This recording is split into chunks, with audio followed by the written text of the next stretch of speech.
यह बहुत अच्छा है। मैं अब आपको ये सारी बातें सबसे सरल हिंदी में समझाता हूं, जैसे आप एक छोटे बच्चे हैं। मैं इसे पैराग्राफ के रूप में दूंगा ताकि आपको सब अच्छे से याद हो जाए। मैं तकनीकी शब्दों टेक्निकल वर्ड्स को इंग्लिश में ही रखूंगा। भाग क शीर्षक इंट्रोडक्शन परिचय। इंट्रोडक्शन परिचय। इंट्रोडक्शन का मतलब होता है शुरुआत या पहला हिस्सा, जहां हम बताते हैं कि हम किस बारे में बात करने वाले हैं। देखिए, इकोनॉमिक प्लानिंग आर्थिक योजना की बात को सिर्फ किताबों तक सीमित नहीं रखना चाहिए। हमें इसे सिर्फ एक एकेडमिक एक्सरसाइज, किताबी कसरत नहीं मानना है। इसलिए हमें इसे समझने के लिए रियल लाइफ एग्जाम्पल्स, असली जिंदगी के उदाहरण लेने होंगे जो अलग अलग इकोनॉमीज, देशों की अर्थव्यवस्थाएं से आते हैं। सरल मतलब, हम प्लानिंग को सिर्फ पढ़कर नहीं समझेंगे, बल्कि असली देशों की कहानियां देखकर समझेंगे। जैसे साइकिल चलाना सिर्फ पढ़ने से नहीं आता, चलाने से आता है। अगर हम प्लानिंग की हिस्टोरिकल बैकग्राउंड, इतिहास की कहानी नहीं जानेंगे, तो हम ये नहीं समझ पाएंगे कि भारत में प्लानिंग का क्या मीनिंग, मतलब और क्या रोल, भूमिका है। सरल मतलब, आज कोई चीज क्यों है, ये जानने के लिए उसका पास्ट, भूतकाल जानना जरूरी है। जैसे स्कूल के नियम क्यों बने, ये जानने के लिए पहले क्या हुआ था, ये जानना होगा। ये छोटा सा चैप्टर अध्याय आपको इकोनॉमिक प्लानिंग के व्हाट्स क्या, हाउस कैसे और वाइस क्यों के बारे में ब्रीफ संक्षेप में बताएगा। ऐसा करने के लिए हम अलग अलग देशों के एक्सपेरिमेंट्स, प्रयासों को देखेंगे, जिनमें इंडिया, भारत भी शामिल है। सरल मतलब, ये छोटी सी किताब आपको प्लानिंग की ABCD बताएगी, जिसमें भारत और दूसरे देशों के उदाहरण होंगे। ये चैप्टर अगले चैप्टर प्लानिंग इन इंडिया के लिए एक थियोरेटिकल बैकअप, विचारों का सहारा है। सरल मतलब, ये चैप्टर आपको अगले चैप्टर की बड़ी कहानी समझने के लिए तैयार करेगा। जैसे कोई बड़ा चित्र बनाने से पहले आप शेप्स, आकृतियां और कलर्स, रंग सीखते हैं। भाग ख शीर्षक डेफिनेशन परिभाषा। डेफिनेशन परिभाषा। डेफिनेशन का मतलब होता है किसी वर्ड, शब्द या आइडिया, विचार का एग्जैक्ट, ठीक मतलब बताना। जब से प्लानिंग शब्द इकोनॉमिक्स, अर्थशास्त्र में आया है, तब से बहुत सारे इकोनॉमिस्ट्स, अर्थशास्त्रियों ने इसकी बहुत सारी डेफिनेशंस, परिभाषाएं दी हैं। सरल मतलब, जैसे अच्छा खाना क्या होता है, इसकी डेफिनेशंस अलग अलग लोग अलग अलग देते हैं। हमें सभी डेफिनेशंस को देखने की जरूरत नहीं है। हम बस कुछ इंपॉर्टेंट, जरूरी डेफिनेशंस को देखेंगे, ताकि हम एक ऐसी वर्किंग डेफिनेशन, काम करने लायक परिभाषा बना सकें जो आज के कंटेम्पररी टाइम, वर्तमान समय के लिए फिट, सही हो। सरल मतलब, हम प्लानिंग के कुछ खास मतलब देखेंगे और फिर एक आसान और यूजफुल, उपयोगी मतलब निकालेंगे जो आज के समय में काम करे। बहुत सारे इकोनॉमिस्ट्स, अर्थशास्त्री मानते हैं कि H.T. डिकिंसन की दी हुई डेफिनेशन सबसे अच्छी है। उनके हिसाब से इकोनॉमिक प्लानिंग है एक खास अथॉरिटी, अधिकार प्राप्त समूह जैसे सरकार, जानबूझकर, ऑन द कॉन्शियस डिसीजन, कुछ बड़े इकोनॉमिक डिसीजंस, आर्थिक फैसले लेता है। ये फैसले इस बारे में होते हैं कि what and how much is to be produced, क्या और कितना बनाना है, और to whom it is to be allocated, वो चीजें किसे मिलेंगी। ये सब करने से पहले वे economic system as a whole, पूरी अर्थव्यवस्था का एक कॉम्प्रिहेंसिव सर्वे, गहरा और पूरा चेक करते हैं। सरल मतलब, सबसे आसान। प्लानिंग का मतलब है कि एक टीम, समूह केयरफुली, ध्यान से ये तय करती है कि देश में कौन सी चीजें कितनी क्वांटिटी, मात्रा में बनेंगी और फिर वे किसे किसे मिलेंगी। ये फैसले पूरे देश की इकोनॉमी को स्टडी, अध्ययन करने के बाद लिए जाते हैं। भारत में प्लानिंग को डिफाइन, परिभाषित करने का सबसे पहला अटेम्प्ट, प्रयास, नेशनल प्लानिंग कमेटी ने किया था। इसे इंडियन नेशनल कांग्रेस ने 1938 में बनाया था। सरल मतलब, भारत में प्लानिंग का मतलब क्या है, ये बताने की कोशिश सबसे पहले 1938 में एक कमेटी, समिति ने की थी। इस कमेटी ने प्लानिंग की सबसे ब्रॉड, सबसे बड़ी और खुली डेफिनेशन दी थी। यह डेफिनेशन कहती है कि डेमोक्रेटिक सिस्टम, लोकतंत्र में प्लानिंग का मतलब है कि डिसइंटरेस्टेड एक्सपर्ट्स, ऐसे जानकार जिन्हें कोई पर्सनल बेनिफिट नहीं चाहिए, जो फेयर हों, कुछ चीजों को टेक्निकली कोऑर्डिनेट, तकनीकी रूप से व्यवस्थित करते हैं।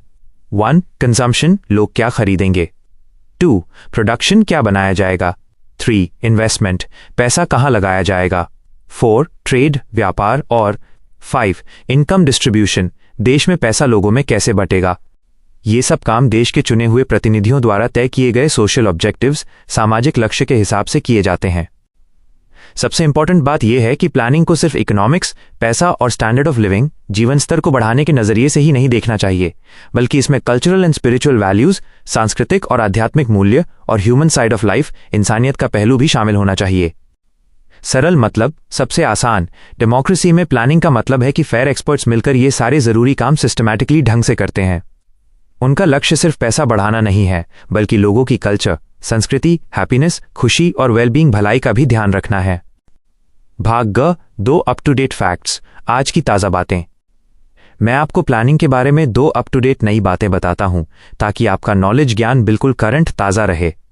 1. प्लानिंग कमीशन एक पुराना बॉडी समूह था। इसे 1950 में बनाया गया था और ये इंडिया के 5 ईयर प्लान्स, पंचवर्षीय योजनाएं बनाता था। यह भारत में मुख्य प्लानिंग का काम करता था। 2. अब प्लानिंग कमीशन को बदल दिया गया है। जनवरी 1, 2015 को इसकी जगह नीति आयोग आ गया है।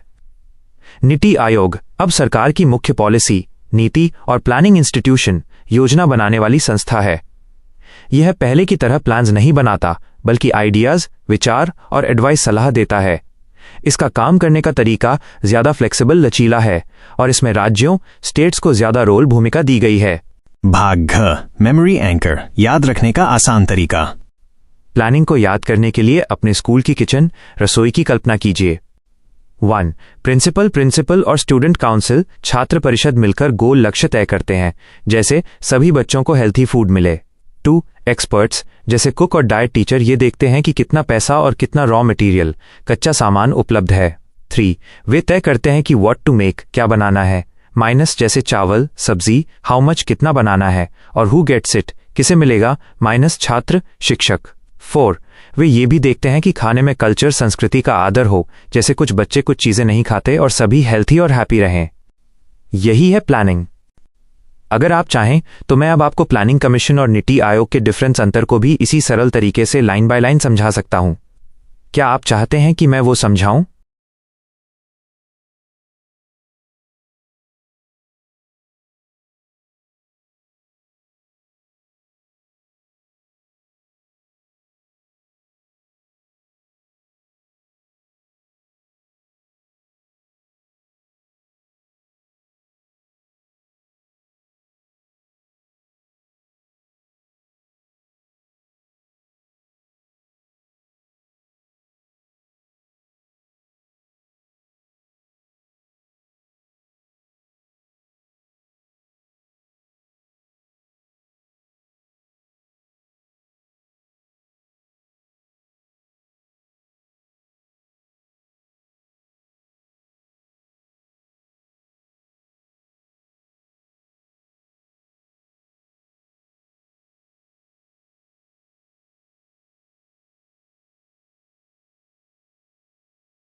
यह बहुत बढ़िया है। मैं आपको ये सारी बातें सबसे सरल हिंदी में समझाता हूं, जैसे आप एक छोटे बच्चे हैं, ताकि आपके कॉन्सेप्ट्स, अवधारणाएं क्रिस्टल क्लियर, बिल्कुल साफ हो जाएं। मैं तकनीकी शब्दों, टेक्निकल वर्ड्स को इंग्लिश में ही रखूंगा। प्लानिंग की कहानी, भारत में शुरुआत और परिभाषा। प्लानिंग की नींव। लेट 1930 के दशक के अंत तक भारत के लगभग सभी बड़े पॉलिटिकल लीडर्स, राजनीतिक नेता इस बात पर सहमत थे कि जब इंडिपेंडेंट इंडिया, आजाद भारत बनेगा तो उसकी इकोनॉमी, अर्थव्यवस्था एक प्लान्ड इकोनॉमी होगी। सरल मतलब ब्रिटिश रूल, अंग्रेजों के शासन के जाने से पहले ही हमारे नेताओं ने मन बना लिया था कि हम अपनी इकोनॉमी को रैंडम अनाप शनाप तरीके से नहीं चलाएंगे, बल्कि प्रॉपर प्लानिंग, सही योजना बनाकर आगे बढ़ेंगे। जब भारत ने अर्ली 1950 के दशक की शुरुआत में इकोनॉमिक प्लानिंग शुरू की, तो प्लानिंग कमीशन ऑफ इंडिया योजना आयोग ने प्लानिंग की फॉर्मल डेफिनेशन, आधिकारिक परिभाषा भी दी। एक जरूरी बात, फैक्ट, प्लानिंग कमीशन की स्थापना 1950 में इंडिया की 5 ईयर प्लान्स, पंचवर्षीय योजनाएं बनाने के लिए हुई थी। प्लानिंग कमीशन की परिभाषा, डेफिनेशन। प्लानिंग का मतलब है 1. सबसे पहले clearly defined system of objectives, goals या लक्ष्य को एक्सेप्ट, स्वीकार करना। ये लक्ष्य एकदम साफ होने चाहिए, जैसे सबको नौकरी, अच्छा खाना। 2. फिर इन ऑब्जेक्टिव्स के आधार पर ओवरऑल पॉलिसीज, बड़े नियम बनाना। 3. इसके बाद इन लक्ष्यों को रियलाइज हासिल करने के लिए एक स्ट्रैटेजी, कार्य योजना या तरीका बनाना।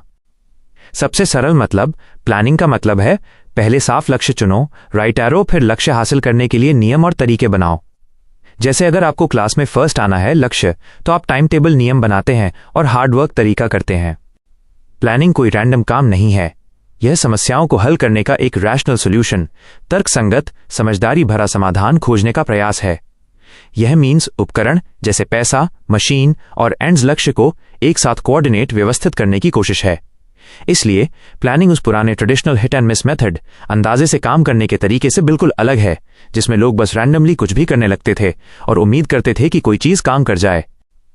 सरल मतलब, प्लानिंग का काम अंदाजे लगाना नहीं है, यह लॉजिकल, तर्क पर आधारित काम है। हम पहले देखते हैं कि हमारे पास क्या है, मीन्स, और हमें क्या चाहिए, एंड्स, और फिर स्मार्टली, बुद्धिमानी से दोनों को मिलाते हैं। आजादी के बाद और modern planning. Post war period, world war 2 के बाद में बहुत सारे नए नए आजाद हुए देशों को प्लानिंग का विचार बहुत पसंद आया और उन्होंने इसे अपनाया। उन्हें फास्ट डेवलपमेंट, तेज विकास चाहिए था। समय के साथ प्लानिंग का विचार बदलता रहा, इसे रिफाइन, बेहतर किया जाता रहा।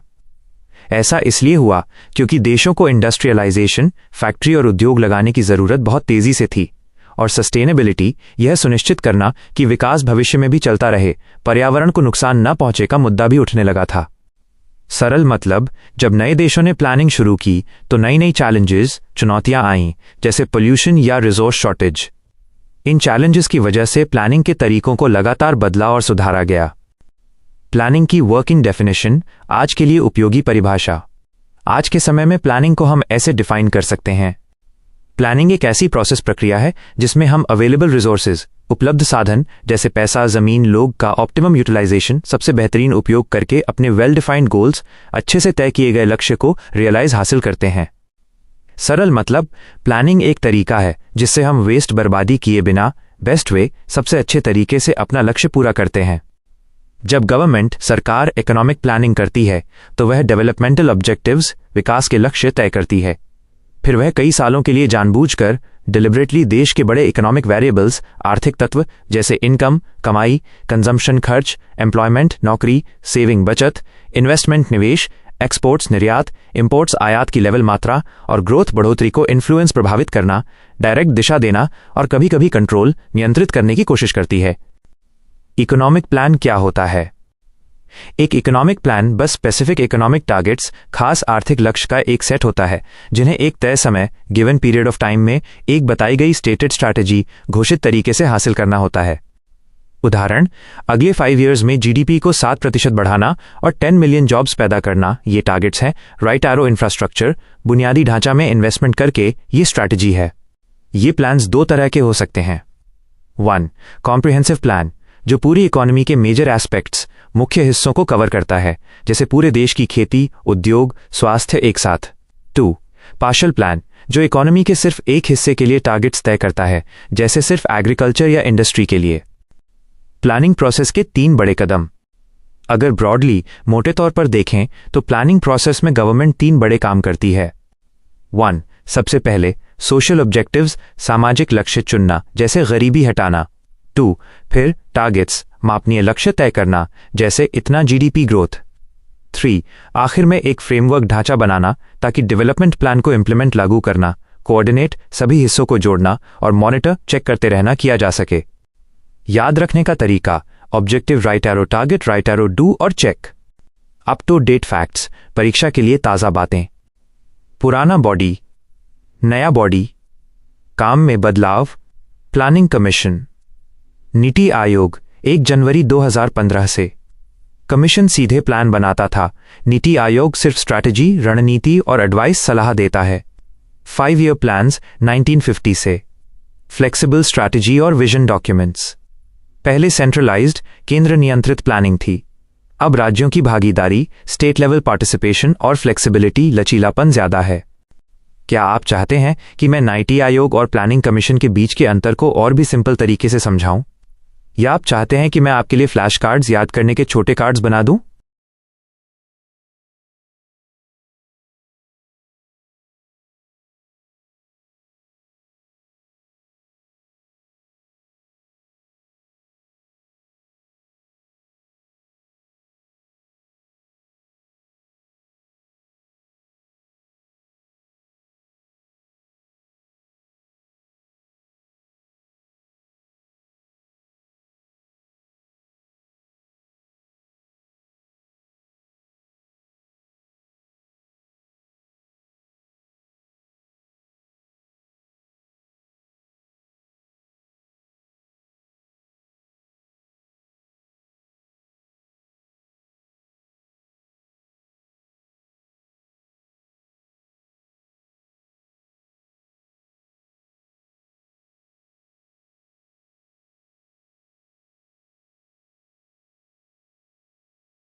यह बहुत अच्छा है। मैं आपको ये सारी बातें सबसे सरल हिंदी में समझाता हूं, जैसे आप एक छोटे बच्चे हैं, ताकि आपके कॉन्सेप्ट्स, अवधारणाएं क्रिस्टल क्लियर, बिल्कुल साफ हो जाएं। मैं तकनीकी शब्दों, टेक्निकल वर्ड्स को इंग्लिश में ही रखूंगा। प्लानिंग की शुरुआत, प्रैक्टिस से थ्योरी तक। देखिए, एक बहुत इंपॉर्टेंट जरूरी बात जो सबको समझनी चाहिए वो ये है कि प्लानिंग का विचार सबसे पहले किताबों में नहीं आया। यह अपनी अप्लाइड फॉर्म, असली रूप में, यानी रियल वर्ल्ड, वास्तविक दुनिया में इमर्ज शुरू हुआ। सरल मतलब, प्लानिंग को कंट्री देशों ने पहले इस्तेमाल करना शुरू किया, फिर बाद में एक्सपर्ट्स, जानकारों ने इसके बारे में किताबें लिखीं। जैसे किसी शेफ रसोइया ने पहले कुकिंग, खाना बनाना शुरू किया, फिर बाद में रेसिपी बुक, नुस्खा किताब लिखी। अलग अलग देशों ने जब प्लानिंग को अपनाया तो एक्सपर्ट्स ने उनके एक्सपीरियंसेस, अनुभवों को स्टडी, अध्ययन किया। उन्होंने देखा कि क्या काम किया और क्या नहीं। तब जाकर एक्सपर्ट्स ने प्लानिंग के बारे में थियोराइजिंग, सिद्धांत बनाना शुरू किया। इसलिए प्लानिंग के मामले में डायरेक्शन, दिशा हमेशा प्रैक्टिस, अभ्यास, काम करने से थियोरी, सिद्धांत, विचार की तरफ रही है। सरल मतलब, थियोरी बाद में आई, प्रैक्टिस पहले आई। इसी वजह से प्लानिंग का फॉर्म, रूप और नेचर, स्वभाव हर कंट्री में और हर टाइम समय के साथ बदलता रहा। जैसे जैसे देश एक्सपेरिमेंट, नए नए प्रयोग करते रहे, प्लानिंग के तरीके भी इवॉल्व, विकसित होते गए। प्लानिंग के 3 बड़े पिलर्स, स्तंभ। हमारी वर्किंग डेफिनेशन, काम करने लायक परिभाषा के अनुसार प्लानिंग के बारे में 3 मुख्य बातें हैं। आई, प्लानिंग इज अ प्रोसेस, एक प्रक्रिया है। प्लानिंग कोई एक बार का काम नहीं है, यह एक प्रोसेस, लगातार चलने वाली प्रक्रिया है। जब तक हमारी जिंदगी में गोल्स और ऑब्जेक्टिव्स, लक्ष्य बचे रहेंगे, यह प्रोसेस चलती रहेगी। जैसे ही हमारी नीड्स, जरूरतें बदलती हैं, जैसे पहले खाने की जरूरत थी, अब इंटरनेट और अच्छी हॉस्पिटल की, प्लानिंग प्रोसेस का नेचर, स्वभाव और स्कोप, दायरा भी बदल जाता है। प्लानिंग खुद में एंड लक्ष्य नहीं है, यह एक टूल, उपकरण है जिसका इस्तेमाल करके हम अपने असली गोल्स को हासिल करते हैं। यह प्रोसेस कभी तेज होती है, एक्सेलरेट, कभी धीमी होती है, डिसेलरेट, और जरूरत के हिसाब से अपनी डायरेक्शन, दिशा भी बदलती रहती है। E, planning must have well defined goals, साफ और स्पष्ट लक्ष्य। प्लानिंग में हमेशा वेल डिफाइंड गोल्स, अच्छी तरह से परिभाषित लक्ष्य होने चाहिए। सेकेंड वर्ल्ड वॉर के बाद कई देशों ने विकास, डेवलपमेंट प्लानिंग के लिए प्लानिंग को चुना। इन देशों के सामने इनॉर्मस सोशियो इकोनॉमिक हर्डल्स, बहुत बड़ी सामाजिक आर्थिक समस्याएं थीं, जैसे गरीबी और भुखमरी। उन्होंने पहले गोल्स तय किए और फिर प्लानिंग से उन्हें हासिल करना शुरू किया। टाइम के साथ इस बात पर सब अग्रीड हुए कि गोल्स एकदम क्लियर होने चाहिए, वेग, गोलमोल नहीं। ऐसा इसलिए जरूरी है ताकि गवर्नमेंट, सरकार जब इकोनॉमिक कामों में इंटरवीन, दखल करे तो उसका कारण डेमोक्रेटिकली ट्रांसपेरेंट, लोकतांत्रिक रूप से पारदर्शी हो और उस दखल को जस्टिफाई, सही ठहराया जा सके। यहां तक कि यूएसएसआर या चाइना जैसे नॉन डेमोक्रेटिक नेशंस, गैर लोकतांत्रिक देशों में भी प्लानिंग के गोल्स बहुत साफ रखे जाते थे। E. Optimum utilization of the available resources. उपलब्ध संसाधनों का सर्वोत्तम उपयोग। प्लानिंग का मतलब है कि हमारे पास जो रिसोर्सेज, संसाधन माइनस नेचुरल जैसे जमीन, पानी और ह्यूमन जैसे लोग कौशल हैं, उनका ऑप्टिमम यूटिलाइजेशन, सबसे बेहतरीन उपयोग हो। इसमें दो खास बातें हैं। पहला कैच कॉन्सेप्ट, यूटिलाइजिंग रिसोर्सेज का तरीका। पहले एक्सपर्ट्स का मानना था कि ज्यादा से ज्यादा रिसोर्स एक्सप्लॉयटेशन, संसाधन का इस्तेमाल करो ताकि तेजी से विकास हो। लेकिन 1987 में जब सस्टेनेबिलिटी, सतत विकास का विचार सामने आया, ये ब्रंटलैंड रिपोर्ट से आया था, तो ये सोच बदल गई। सस्टेनेबिलिटी का मतलब है कि हमें अपने रिसोर्सेज का इस्तेमाल इस तरह करना चाहिए कि आज की जरूरतें भी पूरी हों और फ्यूचर जनरेशंस, भविष्य की पीढ़ियों के लिए भी रिसोर्सेज बचे रहें। सरल मतलब, अब प्लानिंग सिर्फ ग्रोथ विकास नहीं देखती, बल्कि एनवायरनमेंट, पर्यावरण और फ्यूचर को सुरक्षित रखना भी देखती है। दूसरा कैच कॉन्सेप्ट, रिसोर्सेज का सोर्स, स्रोत। रिसोर्सेज दो तरह के हो सकते हैं। 1. इंडिजिनस ओरिजिन, देश के अंदर के स्थानीय। 2. एक्सोजिनस ओरिजिन, देश के बाहर के विदेशी। ज्यादातर देशों ने पहले अपने इंडिजिनस रिसोर्सेज का इस्तेमाल किया, लेकिन कुछ देशों ने अपनी डिप्लोमैटिक एक्यूमेन, कूटनीति का इस्तेमाल करके एक्सोजिनस रिसोर्सेज जैसे विदेशी लोन्स या टेक्नोलॉजी का भी सहारा लिया। उदाहरण के लिए, इंडिया ने भी अपनी डेवलपमेंट प्लानिंग के लिए जरूरत पड़ने पर एक्सोजिनस रिसोर्सेज, विदेशी मदद या टेक्नोलॉजी का इस्तेमाल किया था। मेमोरी एंकर्स, याद रखने की आसान ट्रिक्स। 1 PT रूल, प्रैक्टिस से थ्योरी। प्लानिंग की दिशा, प्रैक्टिस, काम करना, राइट एरो थ्योरी, सिद्धांत बनाना। पहले यूज हुआ, फिर study. 2. 3 pillars of planning. Process, यह लगातार चलता है। गोल्स, यह हमेशा साफ होना चाहिए। रिसोर्सेज, इसका ऑप्टिमम और सस्टेनेबल उपयोग हो। 3. The Sustainability Year. 1987 equals sustainability की सोच आई। Brundtland report. अब आप तुरंत रिवीजन कर सकें, इसके लिए मैं इन मेमोरी एंकर्स को फ्लैश कार्ड टेक्स्ट्स में बदल दूं या इन्हें एक डेली रेसिटेशन स्क्रिप्ट, हर रोज जोर से पढ़ने वाली स्क्रिप्ट में बदल दूं? आप क्या चाहते हैं?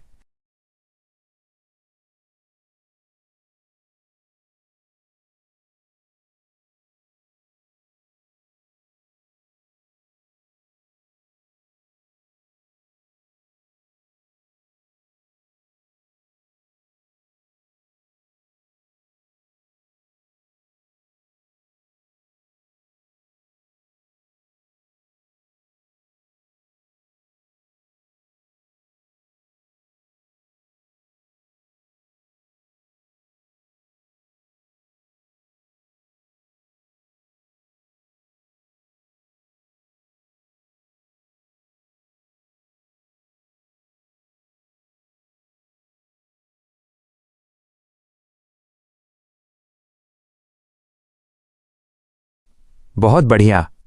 मैं आपको ये सारी बातें सबसे सरल हिंदी में समझाता हूं, जैसे आप एक छोटे बच्चे हैं, ताकि आपके कॉन्सेप्ट्स, अवधारणाएं क्रिस्टल क्लियर, बिल्कुल साफ हो जाएं। मैं तकनीकी शब्दों, टेक्निकल वर्ड्स को इंग्लिश में ही रखूंगा। प्लानिंग क्या है? उदाहरणों से समझें।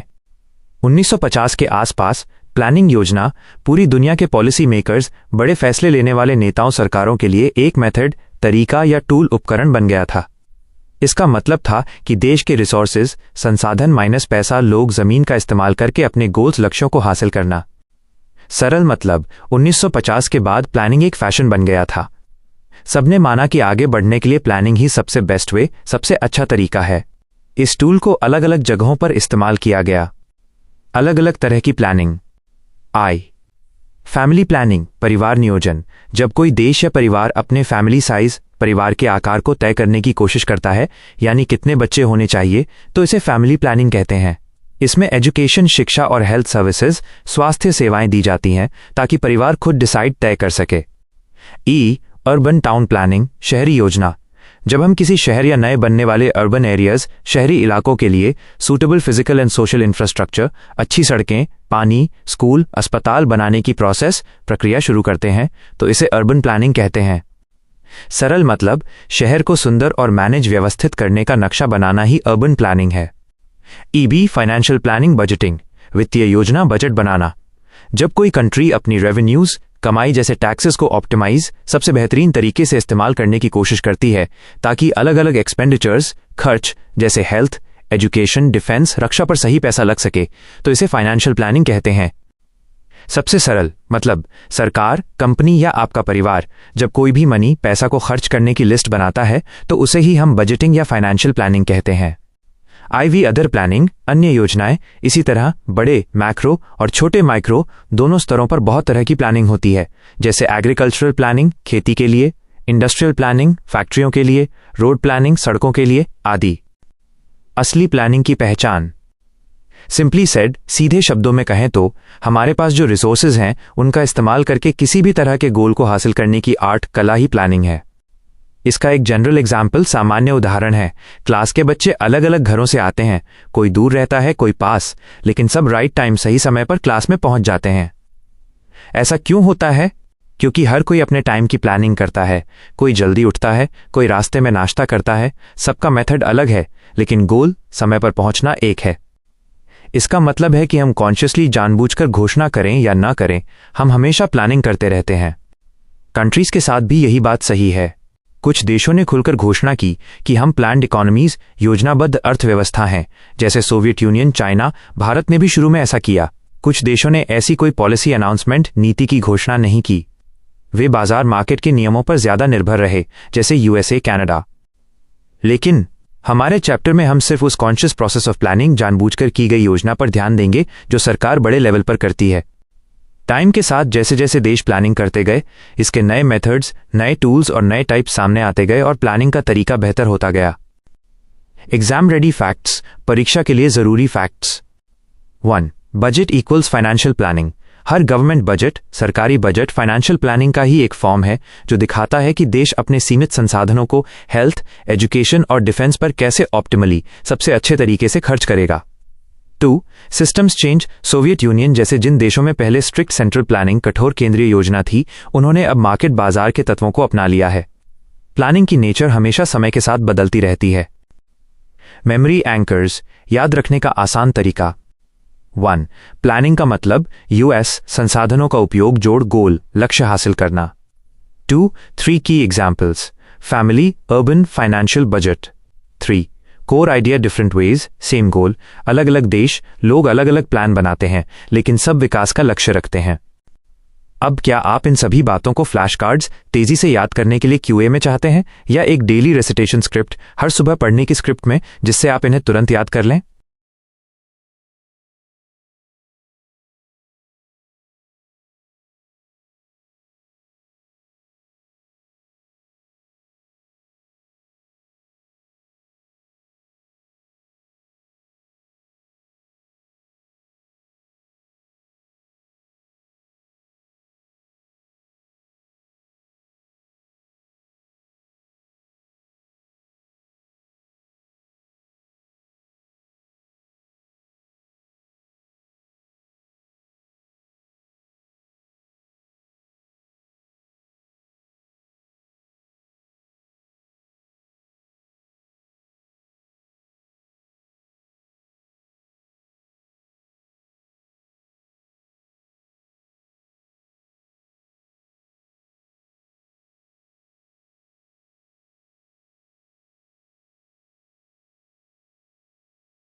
नमस्ते।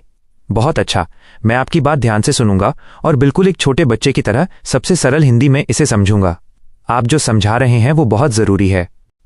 आपके द्वारा दिए गए टेक्निकल वर्ड्स को मैं अंग्रेजी में ही रखूंगा ताकि सही शब्द की पहचान बनी रहे। प्लानिंग की शुरुआत और विकास, origin and expansion of planning. देखिए, प्लानिंग यानी योजना बनाना क्या है। जब हमें कोई बड़ा काम जल्दी और सही से करना होता है तो हम पहले एक प्लान, योजना बनाते हैं कि क्या करना है, कैसे करना है और कब करना है। पहला विचार, प्लानिंग क्यों। Origin and expansion of planning, इसका मतलब है कि ये प्लान बनाने का तरीका कहाँ से स्टार्ट शुरू हुआ और कैसे एक्सपेंशन बड़ा हुआ। Planning as a method of achieving faster economic progress. Economic progress, आर्थिक प्रगति का मतलब है देश का ज्यादा अमीर होना, ज्यादा जॉब्स, नौकरियां मिलना, अच्छी फैक्ट्रीज, कारखाने लगना। यह प्लानिंग एक मेथड, तरीका है जिससे ये प्रोग्रेस तेजी से फास्टर हो सके। Has been tried by different countries at different times and at different levels. बहुत सारे कंट्रीज, देशों ने ये तरीका, मेथड आजमाया है। डिफरेंट टाइम्स मतलब कुछ ने बहुत पहले, कुछ ने बाद में।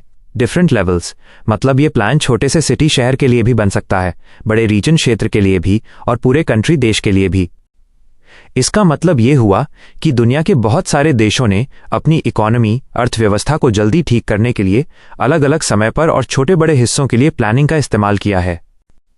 रीजनल प्लानिंग, क्षेत्रीय योजना। पहला कदम, रीजनल प्लानिंग क्या है? We may see them as under 1 regional planning. इसका मतलब है कि प्लानिंग कितने तरह की होती है वो नीचे देखेंगे। इसमें सबसे पहले है regional planning. Regional planning, region क्षेत्र क्या होता है? ये एक बड़ा इलाका होता है जो एक शहर से बड़ा पर पूरे देश से छोटा हो सकता है। जैसे 2-3 राज्यों का कुछ हिस्सा मिलाकर जब हम इतने बड़े रीजन के लिए प्लान बनाते हैं तो उसे रीजनल प्लानिंग कहते हैं। सबसे पहले कहाँ हुआ? It was at the regional level that planning was used as a part of development policy by any country for the first time. यहां बताया गया है कि दुनिया में सबसे पहले सरकारों ने जो बड़ी प्लानिंग शुरू की वो रीजनल लेवल पर ही थी। डेवलपमेंट पॉलिसी, विकास नीति का मतलब है सरकार के नियम की कैसे लोगों की जिंदगी, हेल्थ, एजुकेशन, जॉब्स को डेवलप बेहतर करना है। यानी रीजनल प्लानिंग ही सबसे पहले डेवलपमेंट पॉलिसी का हिस्सा बनी। उदाहरण, यूएसए का TVA। It was the USA which started the first regional planning after the Tennessee Valley Authority, TVA, was set up in 1933. TVA Tennessee Valley Authority USA की एक सरकारी संस्था थी जो 1933 में बनी थी, आपके करेक्शन के हिसाब से, क्योंकि 1916 गलत था। USA ने TVA को बनाकर दुनिया को दिखाया कि रीजनल प्लानिंग क्या होती है। For a large-scale rehabilitation in southeastern USA, covering parts of 7 states. Large scale, बड़े पैमाने पर, रिहैबिलिटेशन, पुनर्वास, सुधार का मतलब है उस पूरे बड़े इलाके को बहुत बड़े तरीके से ठीक करना और सुधारना। यह रीजन यूएसए के साउथ ईस्टर्न, दक्षिण पूर्वी हिस्से में था और 7 स्टेट्स, 7 राज्यों के कुछ हिस्सों को छूता था। तो TVA एक बहुत बड़े इलाके को जो 7 राज्यों में फैला था रिहैबिलिटेट, सुधारने के लिए यूएसए का पहला बड़ा रीजनल प्लान था। TVA का बड़ा काम और दुनिया पर असर। TVA के मुख्य लक्ष्य, primary aims. With the primary aim of flood control, soil conservation and providing electricity. Primary aim, मुख्य उद्देश्य था फ्लड कंट्रोल, बाढ़ को रोकना। उस इलाके में बहुत बाढ़ आती थी। TVA ने बड़े बड़े डैम्स, बांध बनाए ताकि पानी रुक जाए। दूसरा मुख्य काम था सॉइल कंजर्वेशन, मिट्टी का संरक्षण। मिट्टी बह जाती थी तो खेती खराब हो जाती थी, इसे रोकना था। तीसरा मुख्य काम था प्रोवाइडिंग इलेक्ट्रिसिटी, बिजली देना। डैम से पानी की बिजली, हाइड्रो इलेक्ट्रिक पावर बनाकर पूरे इलाके में बिजली पहुंचाना था। TVA के अन्य जरूरी काम, related activities. The TVA, the regional plan, was also involve in many related activities such as TVA ने सिर्फ डैम्स ही नहीं बनाए बल्कि रिलेटेड एक्टिविटीज जुड़े हुए अन्य काम भी किए। इंडस्ट्रियल डेवलपमेंट, उद्योगों का विकास, नए फैक्ट्रीज लगाने में मदद की ताकि लोगों को जॉब्स मिलें। फॉरेस्ट्री, वानिकी, जंगल लगाना और उनकी देखभाल करना। वाइल्ड लाइफ कॉन्जर्वेशन, वन्यजीव संरक्षण, जानवरों और पौधों को बचाना। टाउन प्लानिंग, नगर योजना, नए शहर और कस्बे अच्छे से डिजाइन बनाना ताकि रहना आसान हो। Construction of road and rail, सड़क और रेल का निर्माण, अच्छे रास्ते बनाना ताकि सामान और लोग आसानी से आ जा सकें। इनकरेजिंग साउंड एग्रीकल्चरल प्रैक्टिसेस, अच्छे कृषि तरीकों को बढ़ावा देना, किसानों को खेती के बेहतर मेथड्स तरीके सिखाना। मलेरिया कंट्रोल, मलेरिया नियंत्रण, बीमारी मलेरिया को रोकना ताकि लोग स्वस्थ, हेल्थी रह सकें। सरल शब्दों में, TVA एक बहुत बड़ी टीम थी जिसने उस पूरे रीजन को जड़ से फ्रॉम द रूट ठीक करने का प्लान बनाया और हर तरह का काम किया। पानी, बिजली, खेती, जॉब्स, सड़क और स्वास्थ्य, सब कुछ। TVA का प्रभाव, role model. The US experience of regional planning became such a success in realizing its well-defined goals. TVA बहुत सफल रहा, उसने अपने सभी गोल्स, लक्ष्यों को पूरा किया। That it emerged as a role model and an object of inspiration for many countries around the world. Role model, आदर्श और ऑब्जेक्ट ऑफ इंस्पिरेशन, प्रेरणा का स्रोत का मतलब है कि बाकी देशों ने देखा कि TVA कितना सफल है और उन्होंने भी ऐसा ही करना चाहा। इन द कमिंग डेकेड्स, आने वाले सालों में बहुत सारे देशों ने TVA की नकल की। उदाहरण, Damodar valley corporation, DVC in India 1948। Bharat में DVC 1948 में बना। यह TVA की तरह ही था, दामोदर नदी को बाढ़ से रोकना और बिजली बनाना मुख्य काम था। उदाहरण, द वोल्टा रिवर प्रोजेक्ट इन घाना 1966। घाना देश में वोल्टा रिवर प्रोजेक्ट भी इसी मॉडल पर आधारित था। तो TVA की सफलता ने दुनिया को दिखाया कि रीजनल प्लानिंग कितनी जरूरी है और इंडिया, DVC और घाना, वोल्टा जैसे देशों ने इससे सीखकर अपने प्रोजेक्ट शुरू किए। अगला कदम क्या? आपने सब बहुत अच्छे से समझा है। अब आपका कॉन्सेप्ट, विचार और ज्यादा क्रिस्टल क्लियर एकदम साफ हो जाएगा अगर हम इनमें से किसी एक प्रोजेक्ट को और गहराई से समझें। आप बताइए, अब आप क्या जानना चाहेंगे? 1. डीवीसी, भारत का प्रोजेक्ट के बारे में simple line by line Hindi explanation. 2. Volta river project, Ghana का प्रोजेक्ट के बारे में simple line by line Hindi explanation. 3. TVADVC Volta को याद रखने के लिए 5 मेमोरी ट्रिक्स, याद रखने के तरीके।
बहुत शानदार।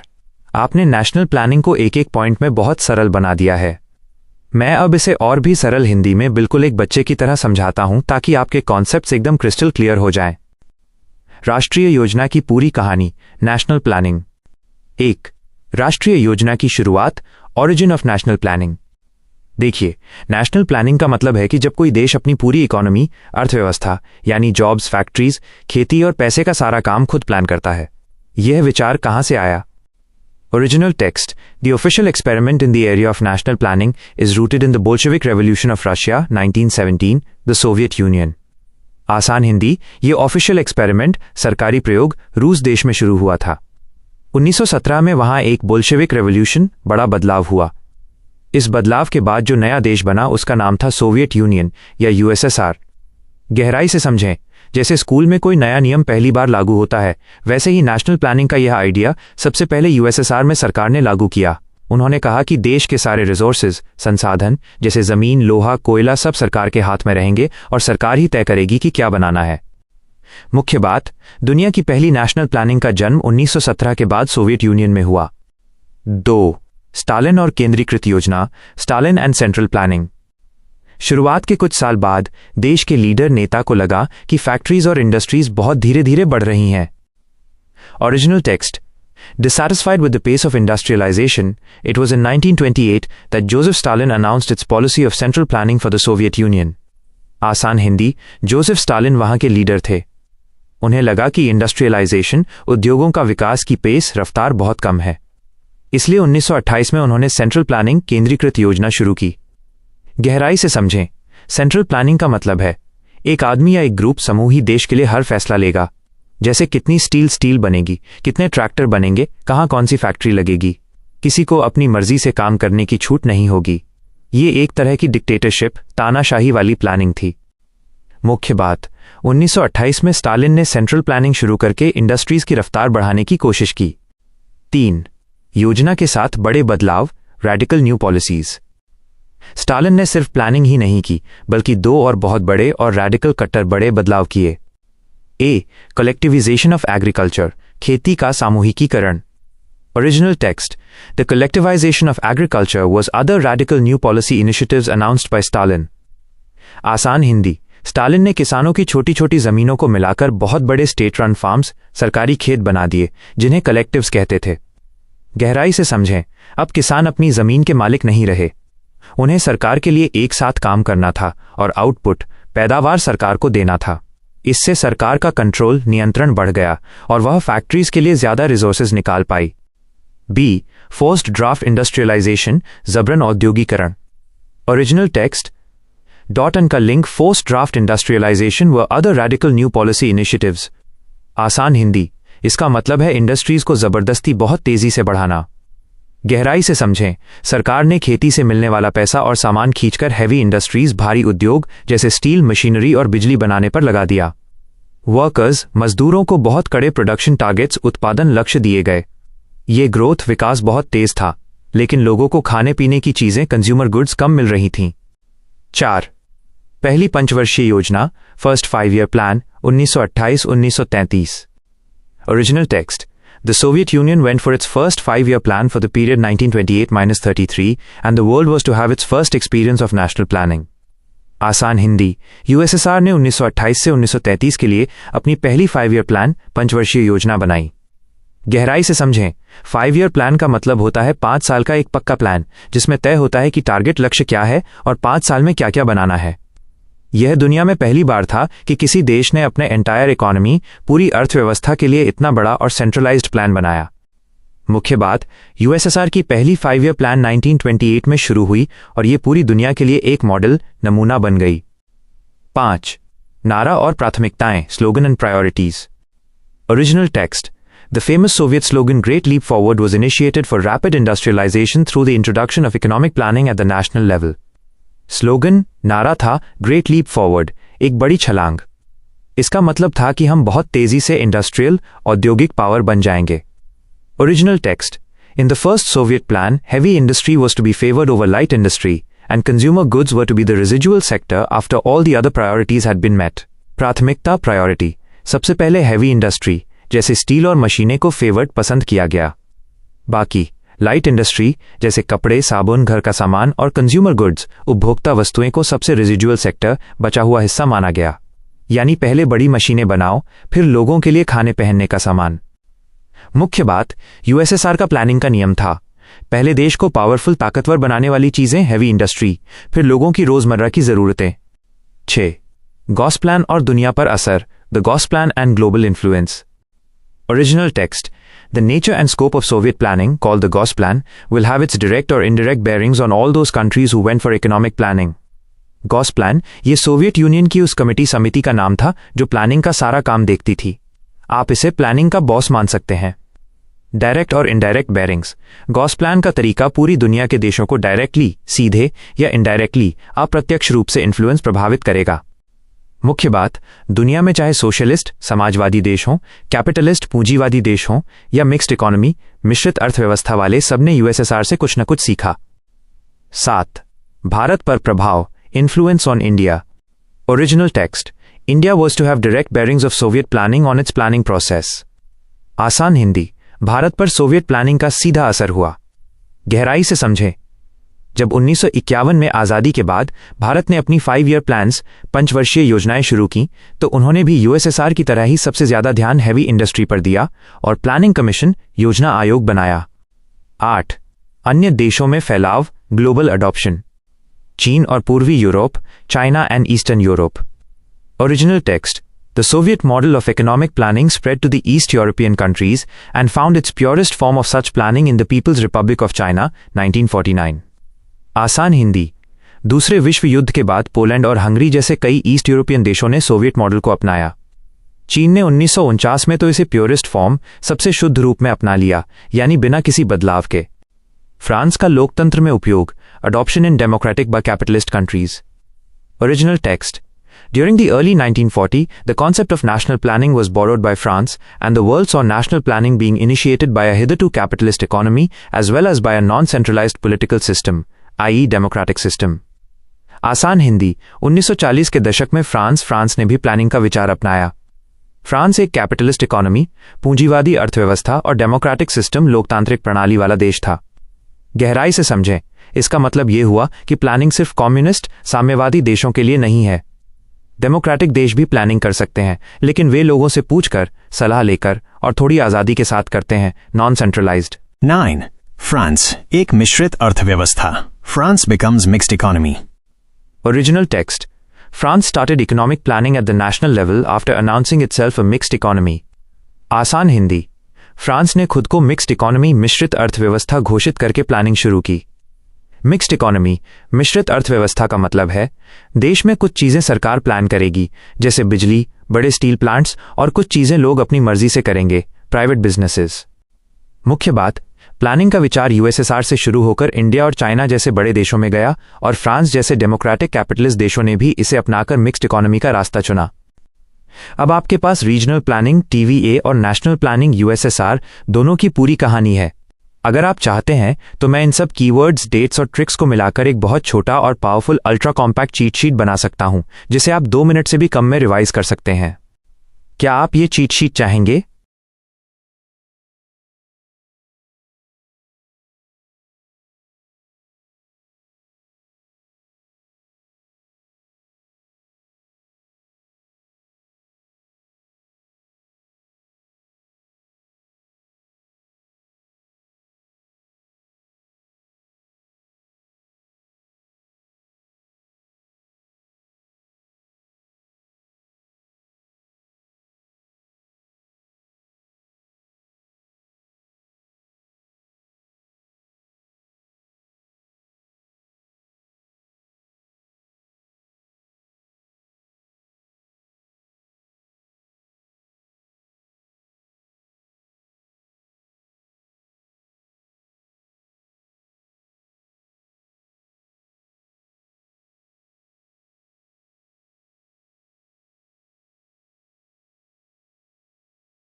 ये रहा आपके लिए इंपेरेटिव प्लानिंग, आदेशात्मक नियोजन का सबसे सरल और गहरा स्पष्टीकरण, जिसे आप कभी नहीं भूलेंगे। इंपेरेटिव प्लानिंग, आदेशात्मक नियोजन, आपका मास्टर क्लास। 1. इंपेरेटिव प्लानिंग का जन्म और परिभाषा। सबसे पहले प्लानिंग नियोजन का मतलब है भविष्य के लिए पहले से सोचना और तैयारी करना। यह सोवियत संघ, सोवियत यूनियन 1928 में शुरू हुआ था। जब सरकार ने देखा कि बाजार मार्केट खुद से सब कुछ ठीक नहीं कर पा रहा है, तो उन्होंने खुद ही राष्ट्रीय नियोजन, नेशनल प्लानिंग शुरू कर दिया।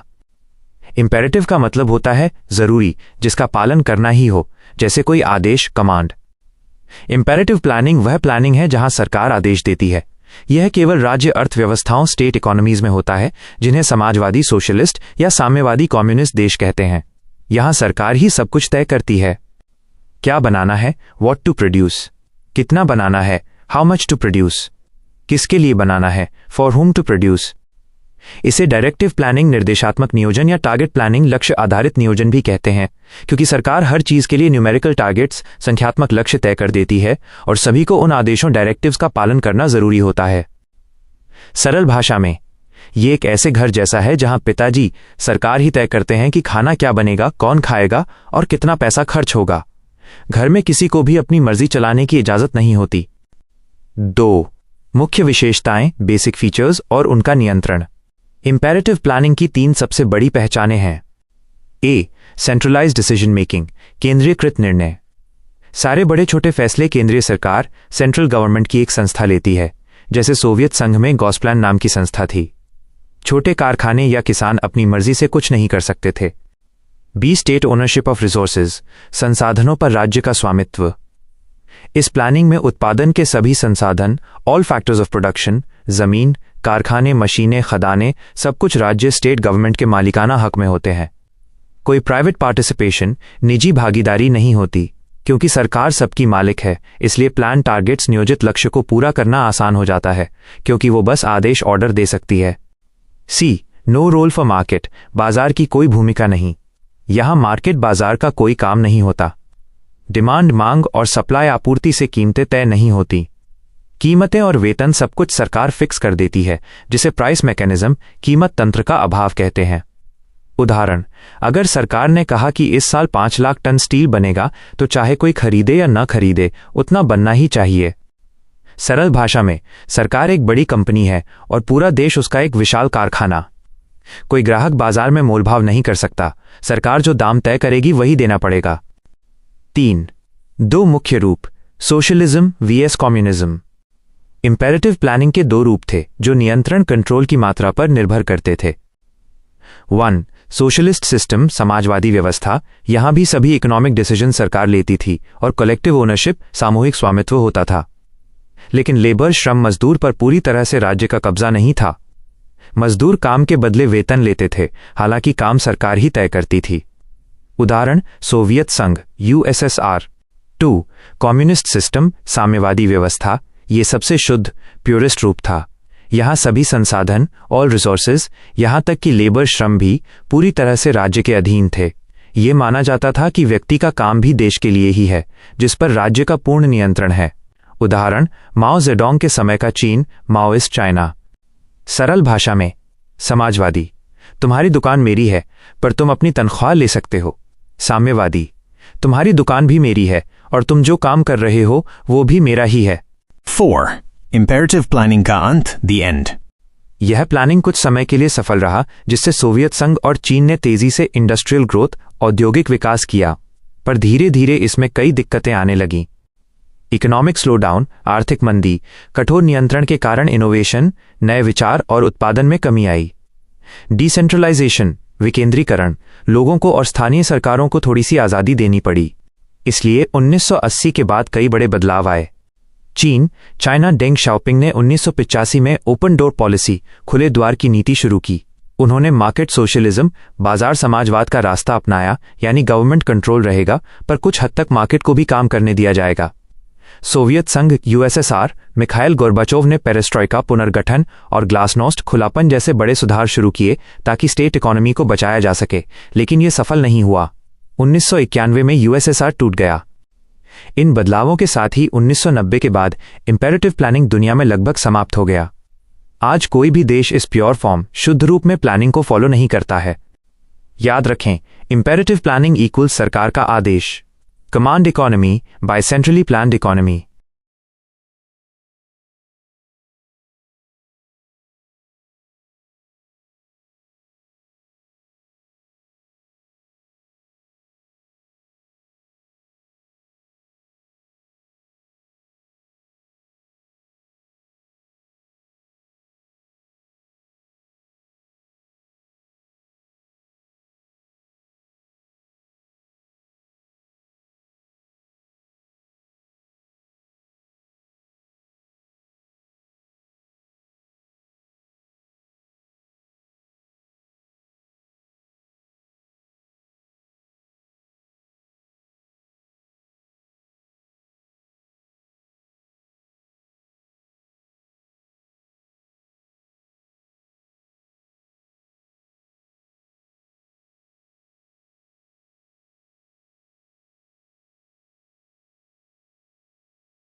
ये रहा आपके लिए इंडिकेटिव प्लानिंग, संकेतात्मक नियोजन का सबसे सरल, गहरा और स्पष्टीकरण। इसे समझने के बाद आपको इस टॉपिक में कोई नहीं हरा सकता। इंडिकेटिव प्लानिंग, संकेतात्मक नियोजन, आपका मास्टर क्लास। 1. इंडिकेटिव प्लानिंग का जन्म और उसका मतलब। जब सोवियत संघ, सोवियत यूनियन में इंपेरेटिव प्लानिंग, जहां सरकार सब पर आदेश चलाती थी, शुरू हुई, तो दुनिया के डेमोक्रेटिक कंट्रीज, लोकतांत्रिक देशों ने सोचा, हम भी प्लानिंग करेंगे पर अपनी आज़ादी के साथ। इंडिकेटिव का मतलब होता है संकेत देना या वह रास्ता दिखाना। इंडिकेटिव प्लानिंग वो प्लानिंग है जहां सरकार आदेश, कमांड नहीं देती, बल्कि संकेत, इंडिकेशन देती है या मार्गदर्शन, गाइडेंस करती है। यह केवल मिक्स्ड इकोनॉमीज, मिश्रित अर्थव्यवस्थाओं में होता है। मिक्स्ड इकोनॉमी वो है जहां पब्लिक सेक्टर, सरकारी क्षेत्र, और प्राइवेट सेक्टर, निजी क्षेत्र, दोनों एक साथ मिलकर काम करते हैं। सरकार मालिक नहीं होती, बल्कि टीम लीडर होती है।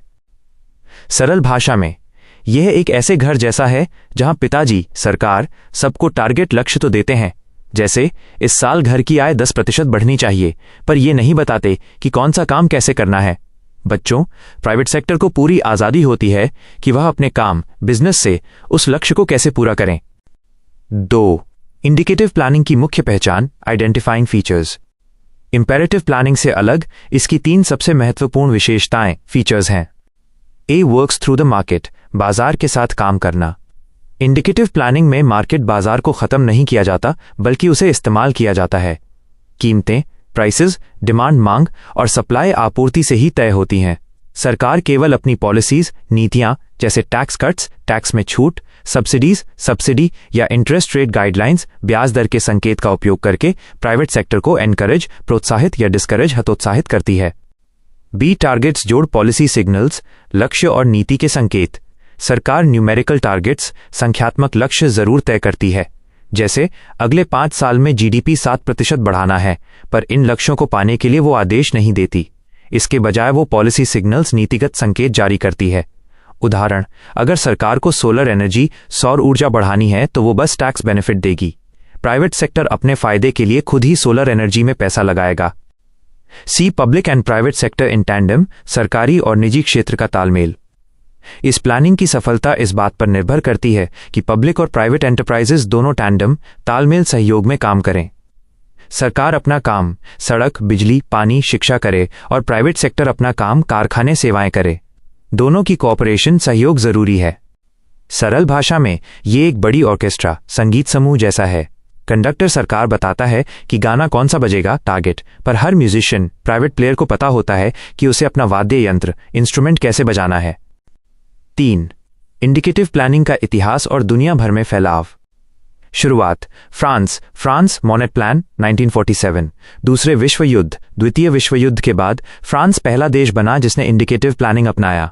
जॉन मोने ने 1947 में पहला 6 वर्षीय प्लान बनाया जिसे मोनेट प्लान कहते हैं। यह प्लान इतना सफल हुआ कि यह इंडिकेटिव प्लानिंग का मॉडल, आदर्श बन गया। खास बात, फ्रांस ने कुछ बहुत जरूरी बेसिक सेक्टर्स जैसे कोयला, स्टील, बिजली का नेशनलाइजेशन, राष्ट्रीयकरण कर दिया था और उन पर इंपेरेटिव जैसा नियंत्रण रखा। लेकिन बाकी पूरी अर्थव्यवस्था प्राइवेट सेक्टर के लिए इंडिकेटिव थी। सफलता, फ्रांस के अलावा जापान ने भी इस प्लानिंग को शानदार ढंग से अपनाया और युद्ध के बाद तेजी से इकोनॉमिक ग्रोथ हासिल की। विफलता, यूके, यूनाइटेड किंगडम ने 1965 में इसे शुरू किया, पर 1966 में बैलेंस ऑफ पेमेंट्स क्राइसिस, भुगतान संतुलन संकट के कारण इसे छोड़ दिया। भारत, इंडिया का बदलाव। आज़ादी के बाद भारत ने इंडिकेटिव प्लानिंग को अपनाया, लेकिन 1950 से 1990 तक सरकार का नियंत्रण बहुत भारी था, जो इंपेरेटिव प्लानिंग के ज्यादा करीब था। 1991 में इकोनॉमिक रिफॉर्म्स, आर्थिक सुधार के बाद भारत सही मायनों में मार्केट ओरिएंटेड इंडिकेटिव प्लानिंग की ओर बढ़ा। 4. वर्तमान स्थिति, टुडेज सिनारियो। आज की दुनिया में लगभग सभी देश मिक्स्ड इकोनॉमीज हैं और मार्केट की भूमिका को स्वीकार कर चुके हैं। इसलिए इंपेरेटिव प्लानिंग अब इतिहास बन चुका है। आज कोई भी देश अगर प्लानिंग करता है तो वो केवल इंडिकेटिव टाइप का ही हो सकता है। संक्षेप में, मार्केट, बाजार ड्राइव चलाता है और स्टेट, राज्य सपोर्ट, सहारा देता है या गाइड, मार्गदर्शन करता है। यही इंडिकेटिव प्लानिंग का सार है। जरूर, मैं आपके लिए इंडिकेटिव प्लानिंग का अल्ट्रा बेस्ट चीट शीट तैयार करूंगा। यह आपकी रिवीजन वेपन, रिवीजन हथियार होगी।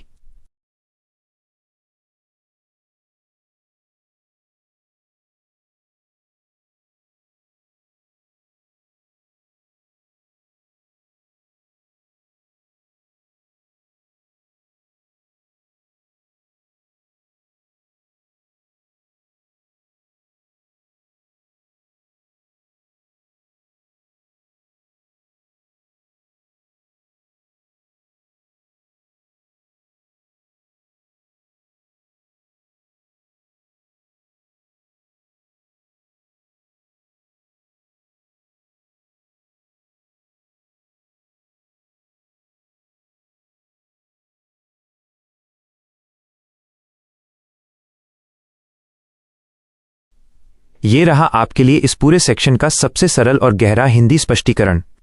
अब आपकी पकड़ प्लानिंग के टॉपिक पर मास्टर वाली होगी। प्लानिंग के अन्य पहलू, यूएसए से लेकर आज की दुनिया तक। 1. यूएसए में प्लानिंग की शुरुआत, लाइन 1 से 4। क्या आपको पता है कि इकोनॉमिक प्लानिंग का सबसे पहला प्रयोग नेशनल लेवल पर नहीं बल्कि रीजनल लेवल पर यूएसए, संयुक्त राज्य अमेरिका ने किया था? TVA, Tennessee valley authority, 1916। ये एक सरकारी योजना थी जो यूएसए के एक गरीब इलाके, टेनेसी रिवर वैली को बेहतर बनाने के लिए शुरू की गई थी। इसका काम था बांध, डैम्स, बिजली घर और बाढ़ नियंत्रण बनाना। ये सिर्फ एक रीजनल प्लानिंग थी, नेशनल प्लानिंग नहीं। यूएसए ने कभी भी सोवियत यूनियन या इंडिया की तरह कोई फॉर्मल नेशनल प्लानिंग, औपचारिक राष्ट्रीय योजना जैसे 5 वर्षीय योजना नहीं बनाई, क्योंकि वे फ्री मार्केट कैपिटलिज्म, मुक्त बाजार पूंजीवाद को मानते थे। आज का रिफ्लेक्स, लेकिन आज भी हमें इंडिकेटिव प्लानिंग का एक छोटा सा रूप यूएसए में दिखता है। प्रेसिडेंशियल रिपोर्ट्स, राष्ट्रपति की रिपोर्ट आती हैं जो बेंचमार्क्स, लक्ष्य या संदर्भ बिंदु सेट करती हैं। ये रिपोर्टें प्राइवेट सेक्टर को बताती हैं कि सरकार का ऑब्जेक्टिव, उद्देश्य क्या है, जैसे क्लीन एनर्जी। ये ऑर्डर नहीं है, बस मोटिवेशन, प्रेरणा है। सरल भाषा में यूएसए बाजार में ऑर्डर्स नहीं चलाता, सिर्फ हिंट्स संकेत देता है कि उसे किस दिशा में काम करवाना है। 2.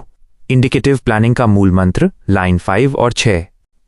इंडिकेटिव प्लानिंग का सबसे बड़ा नियम कोऑपरेशन सहयोग है। यह केवल मिक्स्ड इकोनॉमी में ही काम करता है। टैंडम में काम, ग्रोथ टारगेट्स, विकास के लक्ष्य तभी पूरे हो सकते हैं जब पब्लिक सेक्टर, सरकारी कंपनियां और प्राइवेट सेक्टर, निजी कंपनियां दोनों टैंडम तालमेल में काम करें। पॉलिसी सिग्नल, सरकार अपने लक्ष्यों को हासिल करने के लिए आदेश नहीं देती, बल्कि इंडिकेटिव पॉलिसीज, संकेतात्मक नीतियां बनाती है। जैसे अगर सरकार को इलेक्ट्रिक व्हीकल्स चाहिए तो वह सब्सिडी, आर्थिक सहायता देगी, जिससे प्राइवेट कंपनीज खुद ही उस तरफ भागेंगी। सरल भाषा में, सरकार एक हाईवे बनाती है, पब्लिक सेक्टर और निजी ट्रक, प्राइवेट सेक्टर उस पर सामान ढोते हैं, जिससे देश की इकोनॉमी आगे बढ़ती है। 3. आजाद देशों का प्लानिंग और भारत का बदलाव, लाइन 7 से 10। सेकेंड वर्ल्ड वॉर, द्वितीय विश्व युद्ध के बाद जितने भी देश इंडिपेंडेंट आजाद हुए, लगभग सबने प्लान डेवलपमेंट का रास्ता चुना। नाम का इंडिकेटिव, उन्होंने कागजों पर तो इंडिकेटिव प्लानिंग को अपनाया क्योंकि वे डेमोक्रेटिक थे, लेकिन असलियत में उनका झुकाव इंपेरेटिव प्लानिंग की तरफ ज्यादा था। भारत का उदाहरण, भारत में 1950 से 1991 तक पब्लिक सेक्टर डोमिनेंस, सरकारी प्रभुत्व और इंडस्ट्रियल लाइसेंस राज था, यानी सरकार का नियंत्रण बहुत हैवी भारी था। 1991 का सुधार, भारत का ये बायास झुकाव 1991 में इकोनॉमिक रिफॉर्म्स, आर्थिक सुधार के बाद ही खत्म हुआ। रिफॉर्म्स ने मार्केट को ताकत दी और सरकार गाइडिंग रोल, मार्गदर्शक की भूमिका में आ गई। आज की स्थिति 2025 में, चूंकि दुनिया के सभी बड़े देश मिक्स्ड इकोनॉमीज हैं, इसलिए इंपेरेटिव प्लानिंग का कोई वजूद नहीं है। आज हर डेवलपमेंट प्लानिंग केवल इंडिकेटिव टाइप की ही हो सकती है। 4. ग्लोबल ट्रेंड्स और प्लानिंग का नया रोल, लाइन 11 और 12। कुछ बड़े ग्लोबल एग्रीमेंट्स, वैश्विक समझौतों ने मार्केट को पूरी दुनिया में किंग बना दिया। Washington Consensus 1985, WTO World Trade Organization 1995, Santiago/New Consensus 1998। इन सबने मिलकर मार्केट को ग्रोथ, विकास के लिए जरूरी बना दिया। नतीजतन इंडिकेटिव प्लानिंग ही संभव रह गया। सरकार का नया रोल, अब सरकार इकोनॉमी में सिर्फ मार्जिनल रोल, सीमित भूमिका निभाती है। उसका मुख्य फोकस अब सोशल इंपॉर्टेंस, सामाजिक महत्व के क्षेत्रों पर है, जैसे न्यूट्रिशन, पोषण, हेल्थ केयर, स्वास्थ्य सेवाएं, एजुकेशन, शिक्षा और सोशल सिक्योरिटी, सामाजिक सुरक्षा। सरल भाषा में, मार्केट अब खुद पैसा और नौकरी बनाता है। सरकार का काम सिर्फ ये देखना है कि कोई भूखा या अनपढ़ न रहे। 5. प्लानिंग के अन्य प्रकार, लाइन 13 से 18। प्लानिंग को सिर्फ इंपेरेटिव या इंडिकेटिव से नहीं, बल्कि इन अन्य तरीकों से भी बांटा जाता है। वर्गीकरण, व्यू पॉइंट। प्रकार, टाइप्स, मतलब एक्सप्लेनेशन। टेरिटोरियल, क्षेत्र के आधार पर। रीजनल या नेशनल, सिर्फ एक हिस्सा, टीवीए या पूरा देश। पॉलिटिकल, राजनीति के आधार पर। सेंट्रल, स्टेट या लोकल, केंद्र सरकार, राज्य सरकार या पंचायत नगरपालिका की योजना। पार्टिसिपेटरी, भागीदारी के आधार पर। सेंट्रलाइज्ड या डिसेंट्रलाइज्ड, सारे फैसले ऊपर से हों, टॉप डाउन, या स्थानीय लोग भी शामिल हों, बॉटम अप। टेम्परल, समय के आधार पर।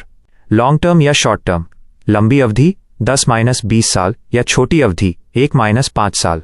वैल्यू, मूल्य के आधार पर। इकोनॉमिक या डेवलपमेंटल, सिर्फ जीडीपी और प्रोडक्शन पर फोकस, या वेलफेयर, मानव कल्याण और इक्वालिटी, समानता पर फोकस। हाँ, मैं आपके लिए इस पूरे सेक्शन का super crisp 1 page cheat sheet जोड़ मेमोरी ट्रिक्स जरूर बनाऊंगा। ये आपकी रिवीजन वेपन होगी।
ये रहा आपके लिए इस पूरे सेक्शन का सबसे सरल, स्पष्ट और गहरा हिंदी स्पष्टीकरण।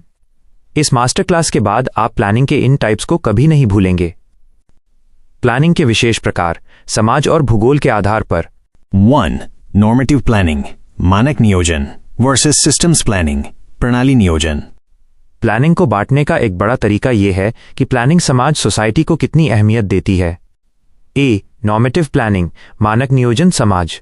1. मतलब ये वो प्लानिंग है जो सोशल, सामाजिक और इंस्टीट्यूशनल डायमेंशंस, संस्थागत आयामों को लेस एम्फेसिस, कम महत्व देती है। 2. फोकस, इसमें प्लानर्स, योजनाकार सिर्फ एक ही चीज देखते हैं। एस्टैब्लिश्ड गोल्स, तय लक्ष्यों को लेकर बेस्ट पॉसिबल रिजल्ट्स, सबसे बेहतरीन परिणाम कैसे पाएं।